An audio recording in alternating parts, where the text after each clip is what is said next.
First off, we got a pretty hefty amount of news to get to, but we've been able to squeeze it into two videos before, so why not try and do it again? But I'm always happier when we get two videos out of the deal rather than just one. Either way, though, let's get to it. As tonight on Dynamite, this is by far the most important news that I'm getting to all day. And that is that tonight on Dynamite, Mark Briscoe will fight Jay Lethal in a tribute match to his brother Jay, as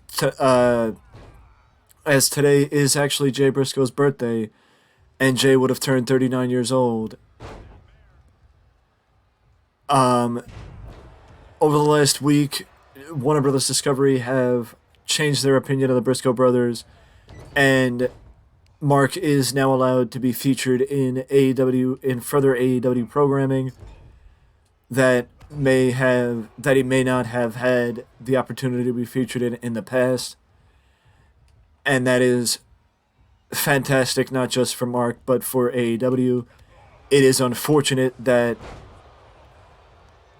you would have to figure that what happened last week may have something to do with it. But either way, that aside, that one-sided opinion aside, the main thing is tonight's episode of Dynamite will be an emotional episode of Dynamite, and you have to applaud Mark Briscoe for being able to do what he's going to do tonight with Jay Lethal, being able to compete in a match dedicated to his brother. Because you have to figure that it is still you have to assume, and it is safe to assume, for obvious reasons, that it is still affecting Mark, what happened last week, as it is still affecting everyone who knew and loved Jay Briscoe. For those who may not be aware, Shop AEW came out with a Reach for the Sky t-shirt, which is dedicated to Jay, and all the money made from sales of the t-shirt will go back to the Puig family. Or the Puig family. And all the money will be given to them. As far as that is concerned, I 100% am still interested in buying one of the t-shirts, just as a way to give back and show my love for Jay. But it is definitely going to be an emotional night tonight on Dynamite.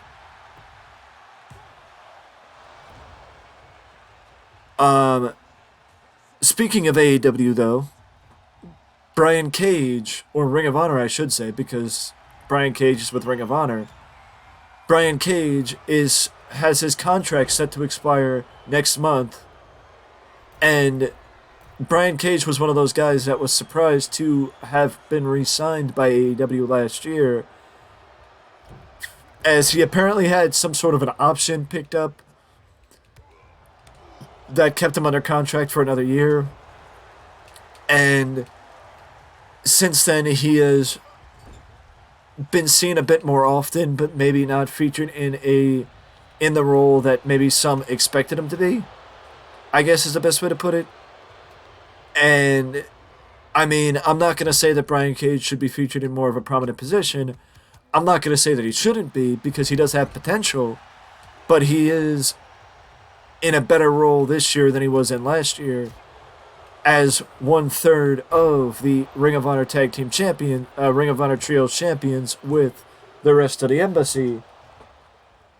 My question is, what does the future hold for Brian Cage, as WWE has also put out feelers, apparently, with the idea of possibly signing Brian Cage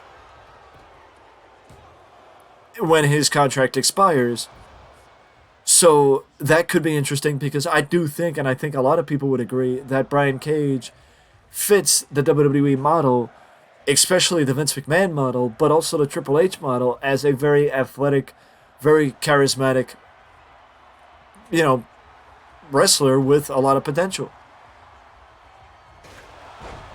I do think that Brian Cage unquestionably has potential and could be a superstar in the WWE, But as far as that's concerned, I do think Brian Cage benefits from being in AEW because WWE doesn't exactly have the best reputation of giving people who may benefit from having a manager the ability to have a manager.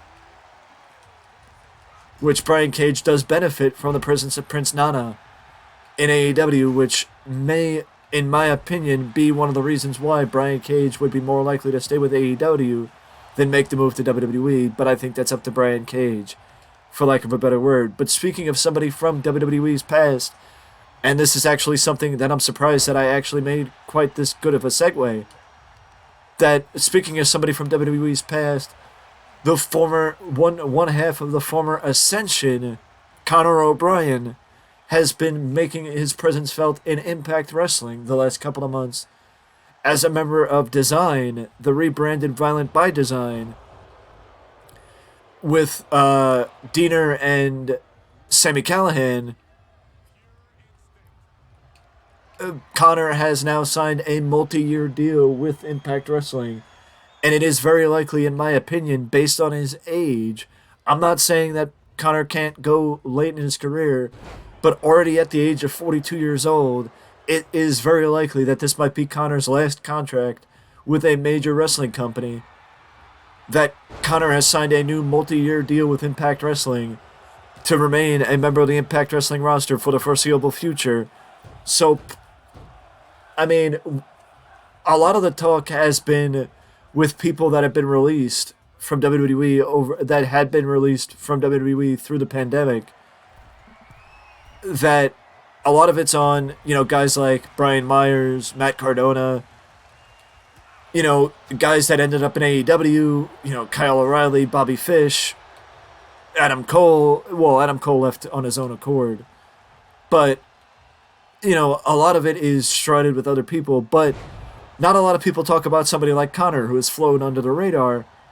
But in my opinion, I'm not saying that Conor should be held in the same regard as somebody who has had the success of Matt Cardona, but to see somebody like Conor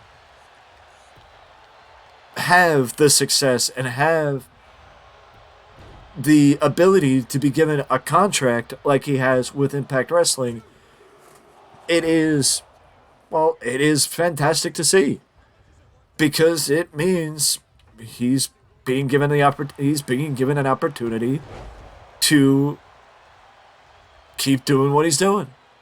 So props to Conor for finding his footing in Impact Wrestling and remaining a member of the Impact Wrestling roster for the foreseeable future, because, well, it shows that he found somewhere he belongs, and that even people that may fly under the radar are finding a new home, or have found a new home outside of WWE. Speaking of WWE, though, apparently, according to recent reports, WWE has trademarked the name Emma, which may bring questions to some people's minds. And when you first hear the news, you may think, what the heck? But, hearing from Cultaholic, I see it from a different perspective now, and that is the idea of, does that mean that other people in the wrestling business can't have that name? And it's like, without it being an addition, like, where it's just Emma. So how does the trademark office allow WWE to trademark the name Emma for wrestling and entertainment purposes? You know what I mean? Like, it just seems a little questionable to me how they got the ability to do that. But I don't know a lot about trademarking. I don't know anything about that stuff. So that flies over my head, the way that WWE got the ability to do that. But either way, it's big news, small news, and random news. That's what these news videos are. And I dig through it so you don't have to.